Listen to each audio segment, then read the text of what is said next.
Future B. I welcome you in our Future B company. ગ્રાહક સુવિધામાં આપનું સ્વાગત છે. હું તમને કઈ રીતે સહાય કરી શકું?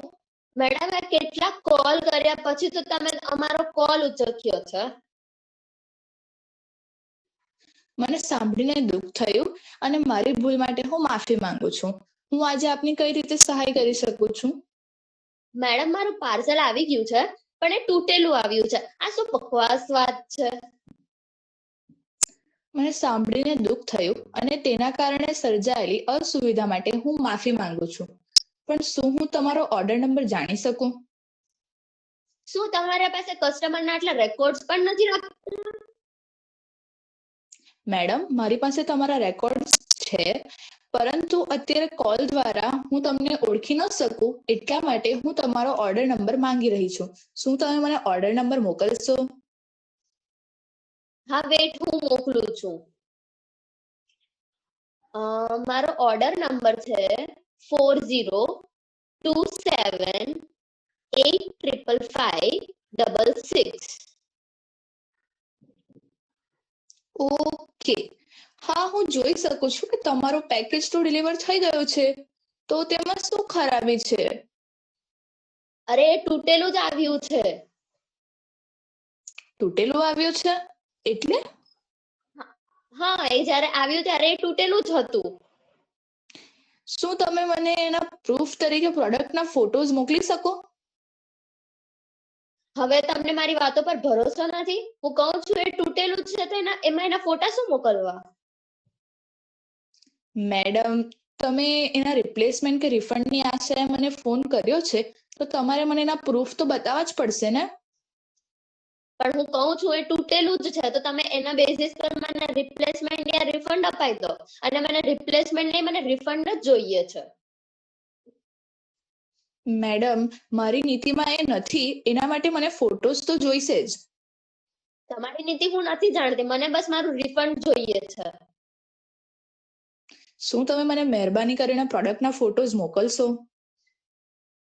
તમે મને રિફંડ અપાવશો તો હું ફોટા મોકલું છું. મેડમ, હું ફોટોઝ જોયા પહેલા તમને કોઈ પણ વાયદો કરી શકું એમ નથી. હા, તો હું તમને ફોટા મોકલું છું, તમે જો અને મારા માટે રિફંડની વ્યવસ્થા કરો.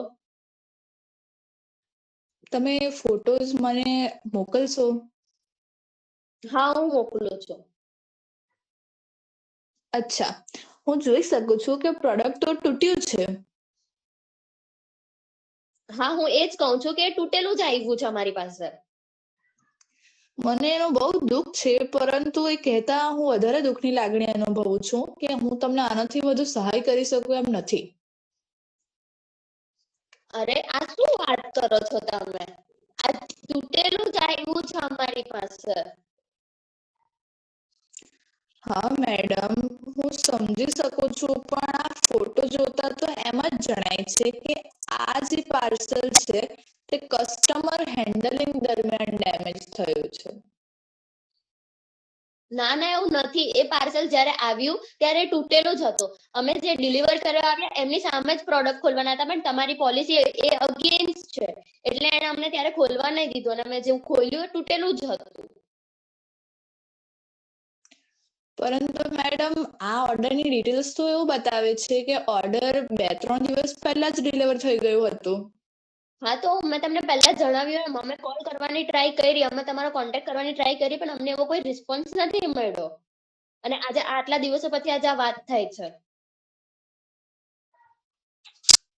પણ હવે તો આ પ્રોડક્ટ રિટર્ન કરવાનો ડેટ પણ ચાલી ગઈ છે અને હવે મને તો આમાં તમને રિફંડ આપવા જેવું કંઈ જ આશા દેખાતી નથી. આ શું ખોટી ખોટી વાતો કરો છો તમે? રિફંડ તો મારે જોઈએ જ છે. પણ મેડમ, આ પ્રોડક્ટ ટોટલી કસ્ટમર હેન્ડલિંગમાં ડેમેજ થયેલું જણાય છે, એટલે આમાં રિફંડની તો કોઈ આશા રખાય એમ છે જ નહીં.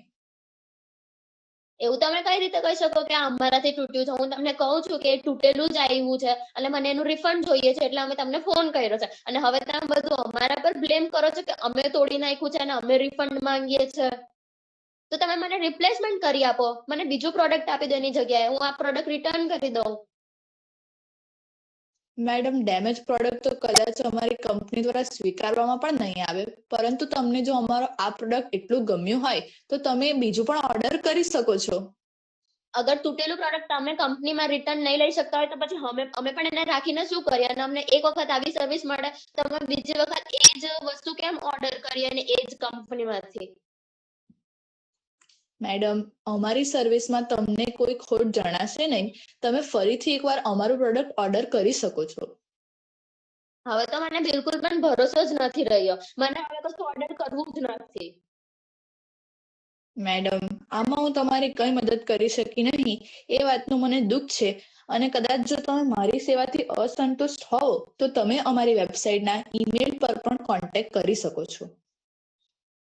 હવે બહુ થયું. મારે કોઈને કોન્ટેક્ટ નથી કરવો, નથી મને તમારી કોઈ સર્વિસ જોઈતી. હું બીજાને પણ કહીશ કે તમારા ડિલિવરીમાંથી કોઈ વસ્તુ નહીં મંગાવે અને કોઈ વસ્તુ યુઝ પણ નહીં કરે, અને હું આના રેટિંગ્સ પણ ગંદા આપીશ. તમારી સમસ્યાઓ માટે મને ખૂબ જ દુઃખ છે. અમને સંપર્ક કરવા બદલ તમારો ખૂબ ખૂબ આભાર. આપનો દિવસ શુભ રહે.